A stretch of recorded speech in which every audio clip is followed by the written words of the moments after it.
Since I started teaching back in 2018 on how to become a virtual assistant, ang pinaka-common talaga tanong ng karamihan is, okay lang ba magsimula na kahit zero knowledge?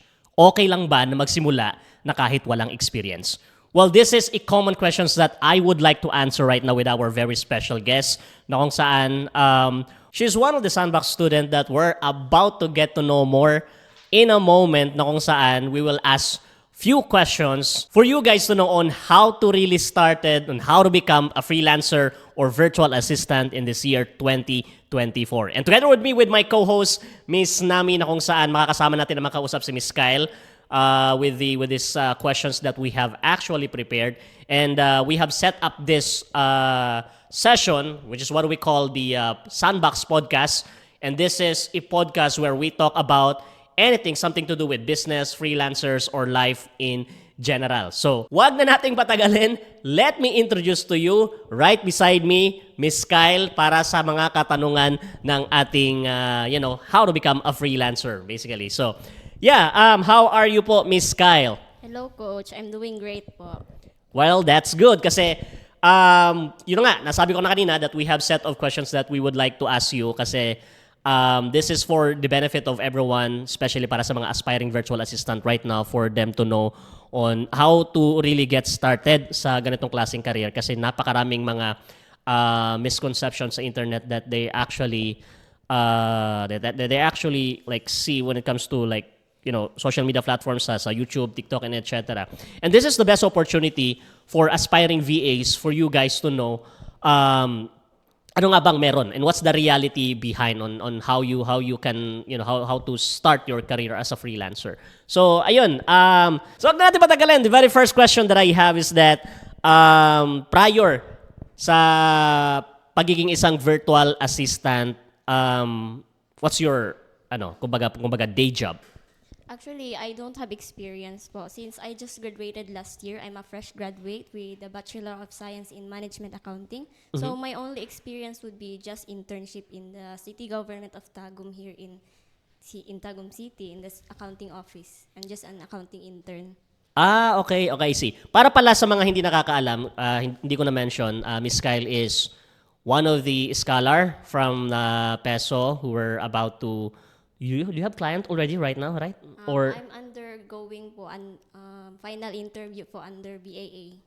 Okay, I see. Yeah, by the way, VAA is one of the Sandbox partner para sa mga graduates ng Sandbox where we can provide a recommendation to their agency given that you have a well-prepared knowledge na makikita namin that you are ready to be recommended. But yeah, nice to know. That's a very good news na you were waiting already to get a client with our partner agency, and then we're very happy that I believe this is going to be a good start for your career as a virtual assistant. Yes. Now that's the thing. You were an accounting. Yes, Coach. Yeah? I'm an accounting intern. And then after the internship, did you pursue first, na I pursued on-site jobs. Typically in the bank offices. Mm-hmm. And then however no one's calling me when I pass so many resumes out there. And then when PSO started posting about a free VA training, I applied to that, and then here I am in the Sandbox VA, a student. Okay, I see. So nahirapan ka when it comes to looking for work? There are many competitors po. Yeah, that's one thing as well. The competitors kasi that's the very challenge as well for most of the fresh graduate kasi most of the companies will look for experienced na or on a certain field that you are applying for. And that's how you started as a virtual assistant. Nakita mo sa PESO, the scholar posting. And yun na nga, by the way, that scholarship was actually about Amazon PPC virtual assistant. There's so many kind of virtual assistant like social media management, email marketing, could be a web programmer, developer, and so on. So that was the training that we're actually doing that time. Na partnered with PESO, we're doing Amazon PPC management, and she's one of the scholar na nakukuha ng slot. So yeah, so basically, to make it short, you started talaga as totally zero experience. Yes, Coach. But you did not start with zero knowledge, right? Kasi Yes. you undergo with the training with with the sandbox. And that's something that is extremely important that I'd like to share to everyone na it is okay to start with zero experience kasi doon naman talaga lahat nagsisimula. But it's not okay to start, again, it's not okay to start with zero knowledge kasi kakailanganin talaga ng kliyente. So you really have to undergo training, or let's put it like, let's say self-taught na pamamaraan ng pag-aaral ng virtual assistant. But yeah, thank you very much for that. And the other questions that we have actually prepared. Actually, meron akong kodigo dito that I'd like to share, that I'd like to look at. The next question that I have is that since you are like a totally newbie sa industry, what do you think about it? Especially pa sa pagiging isang Amazon PPC virtual assistant, since that's the skill that you have right now. Since I'm totally a newbie, when I applied job on the online, the clients are looking for experienced VAs. They usually don't like reply to the VAs who who don't have experience.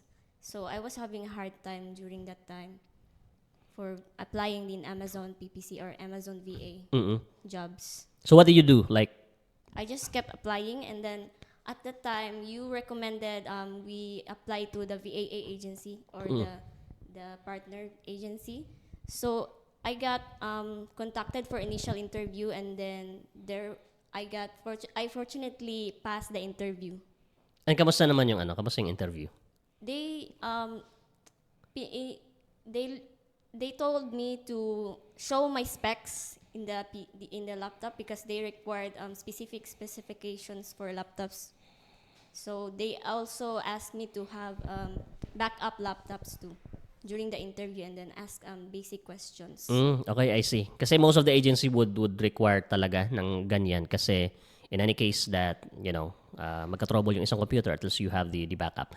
But for everyone who's actually listening right now, it's not necessary for you to have like two laptops or computers talaga. You can actually start with one, especially pag direct na mga kliyente. But first is that congratulations for your for, let's consider this as a win that you're like in the line already for having the client under the VAA agency.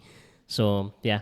Hindi, naano lang ako kasi na-remember ko si Ma'am Kyle nung nag-take siya ng assessment before kasi the scholarship kasi hindi siya ganoon kadali. In fairness din kasi may mga kumbaga may sala ba. So naalala ko lang na 2 beses siya nag-assessment before. Bago siya The first one. na-failed siya nung una, and then bumalik. Sabi niya, "Ma'am, pwede bumalik?" Sabi ko, "Oo, take ka lang." And then, yan na, may Ano na, pala may yung reason? Bakit nag-fail? You were not prepared that time? I didn't know what happened po. Why I failed. So parang may kulang dun sa sa assessment na ginawa. Actually, si Coach Ben nung gumawa ng assessment, finorward namin sa Peso na may assessment ganun. So, yung kailangan lang i-review, and then parang nagsabi ka na, "Ma'am, parang hindi ako sure sa sagot ko." Sabi ko, "Sige lang." And then nung binalik na ni Coach yung record, hindi nasali yung pangalan mo, but then sabi ko sa'yo, may slot pa naman na available, so take ka lang. And then luckily, nakuha ka na nung the second time, and then I'm so happy and I want to congratulate you, of course, kasi hindi ka talaga nawala ng pag-asa. Yep. Congratulations. Well, the next question that I have, this is a common question as well, and probably the reason why as well you pursued becoming a VA, and the reason why as well why becoming a freelancer or being a VA right now is so popular. Like, what do you think about the average rate as an Amazon PPC virtual assistant? I know there are so many different rates as bilang isang virtual assistant, but based on your research, which pretty much I'm sure you did some research on it, what's the average? So when the VA training ended, I applied. I reviewed muna pala for the lessons, and then I applied in the online platforms such as Upwork or Indeed or online jobs, and then the salaries are so high. I got blind by it. It was around $8 to $15 per hour, so like that would be 70,000 pesos per month to 130,000. Sa isang lang yan, sa isang kliyente. Yes, for just one client too, and then if you're full time, so that is so high. So I was so excited for that reason. Yeah. So basically, if we would like think about it, there's really an opportunity talaga no with being an Amazon PPC virtual assistant. I think what I think is needed to be here, like a lot of people need to know is that it doesn't come easy. So there's some like steps and probably failures that you have to do in order for you to achieve that. What happened to that nung in-applyan mo? There's a one client. I tried to apply to them, but they asked if I have experience, and then they didn't reply to me anymore. So Good thing with with VAA ngayon, yung agency, partnered agency na Sandbox is that they are okay with no experience so long as merong knowledge, and I think that's a good start already for you na magkaroon ng actual na experience talaga. So the next time na meron kang makitang mga job posts, like let us say having this rate like $8 an hour pataas, at least you can say na hey, you do have experience already. Yeah. So yeah, that's pretty much about that. In terms of the for sure you do like it kasi you are an accounting graduate. So when it comes to PPC, it revolves around like analytics, numbers, and then etc. So that comes a little bit more parang easy siguro sa iyo on the side kasi when it comes to when it comes to analytics and PPC, pagdating sa Amazon PPC, the numbers that involved is not really that complicated. In fact, it's just basic numbers.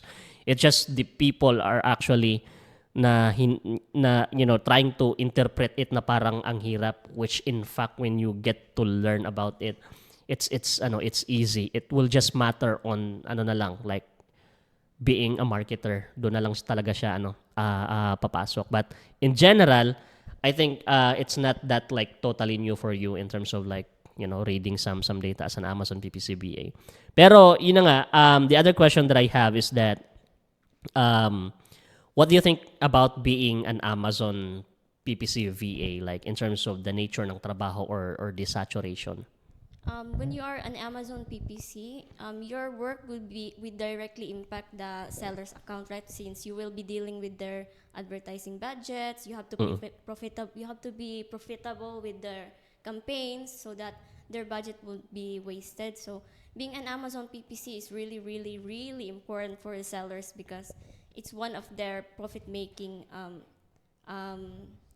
way for their sellers, for their store. So parang hindi talaga ganun kadami pa yung gumagawa niyan. Kasi hindi pa siya saturated kasi yung sinasabi mo ngayon, hindi ganun kadaling matutunan. Is it? They have so high standards for Amazon PPC. Yeah, so hindi talaga ganun kadali. So pero dahil naman din sa mga like coach, 'di ba? Laking bagay din na may maga-guide in a way na hindi na ganun kahirap when it comes to those for those topics na sinabi mo kanina. Yeah, when you have knowledge in Amazon PPC, you can actually close a client if you are showcasing your knowledge through like auditing their accounts, and they'll be like convinced that you are actually good in that area. So malaking bagay yung free audit mo. No one actually tried to have that service from me because like they want to have a virtual assistant that has experience. So I didn't really try to audit anyone yet. Yeah. But you can try it next time. Yes. Yeah, maybe next time kasi you will soon have like an actual experience already. Yeah. And then the other questions that I have actually, in terms of like learning on how to become virtual assistant, I think you can tell the difference in terms of like which one is actually better, like having a formal training or yung self-taught like watching YouTube or For me, there are pros and cons in YouTube learning by yourself because there are so many YouTubers out there like teaching Amazon strategies. They have their own strategies, so you will get overwhelmed with the knowledge and learnings you will get from those YouTubers. But if you are under training, the knowledge or the learning you will acquire from those trainings will be organized, so it will be easier for you and you will not be so overwhelmed with the information that you will have. Yeah, I actually agree with that kasi back when I started learning being a virtual assistant in general, nagsimula rin ako sa YouTube actually, na panonood, and then along the way parang nagulo yung ano ko. I mean, hindi yun that's you know, that's the keyword. Like it's not well constructed since the sources are coming from like different people, and then chances are you would end up na parang ayoko na ng ganito. Parang hindi ko ata gusto to kasi ganito ganyan. We were in reality, siguro hindi lang siya naintindihan ng maayos kasi it came from different sources, and they have different structures on the way how they explain things. So that's actually the disadvantage. But I'm not telling na there's, you know, you don't go YouTube kasi there's so many good contents actually for free sa mga YouTube and then from website and other people that you can follow. It's just that medyo hindi lang siya well constructed talaga kasi it's coming from different people. Whereas when you do like formal training kasi, everything from basic to advanced is there already. So once you get to know those lessons and trainings, then that's where you can go with, you know, at least this is something that I could suggest, that you can go with YouTube kasi at least For additional you can for information. supplementary knowledge, as you can identify already that if this is something good or not based on, you know, the situations or things that you have learned from the actual or formal trainings. But yeah, I think that's pretty much that that I would like to to share with this session kasi ang gusto ko naman talaga lang malaman lang na iba if you know how to start talaga as a virtual assistant, and if it's okay to start with zero experience or with zero knowledge, which is coming from you itself. You started with zero experience but not with zero knowledge. Kailangan talaga ng knowledge, and just like what you've said, most of the client is mangangailangan talaga ng with experience. Right? With experience. So, meaning to say, if you will enter to this space na wala kang experience and at the same time wala ka ring knowledge, mas mahirap. So much better na may knowledge ka kahit na wala kang experience, kasi meron pa rin talaga mga kliyente, just like an agency na tumatanggap na kahit walang experience. So, lastly, that I'd like to ask is that para sa mga interested na maging isang, you know, virtual assistant right now, whatever kind of virtual assistant skills that they are aspiring to learn, any suggestions or advice that you can give to them? These days, being a virtual assistant is actually hyped around the people, especially in the internet, saying that it's easy, you have Yeah. 6 digits easily, and then you have so many clients and all that, and then you hold your time. It's actually just flowery words, and then Yeah. many people don't know the struggles of being a VA, even though I haven't experienced it, but I know that looking for a client is really hard, and especially if you don't have experience, and the knowledge that you gain from trainings would actually help you a lot. Yeah. Yeah.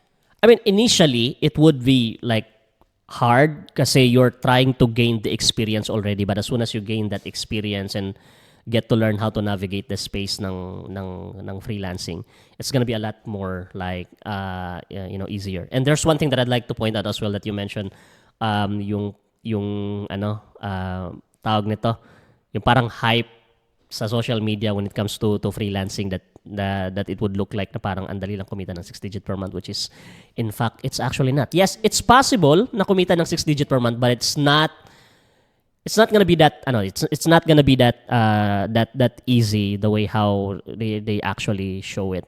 So it takes a lot of time and effort and so on that you need to do in order for you to achieve that that level. So basically sa industry na to, kailangan mo talaga siyang pagtrabahuan, which is something na gusto ko rin, which is okay as well kasi pag trinabaho mo talaga yung pagiging isang virtual assistant, it's gonna be like very talaga like rewarding, I would say. Kasi even me, I've been doing this for over 6 years already, and I stayed with this industry.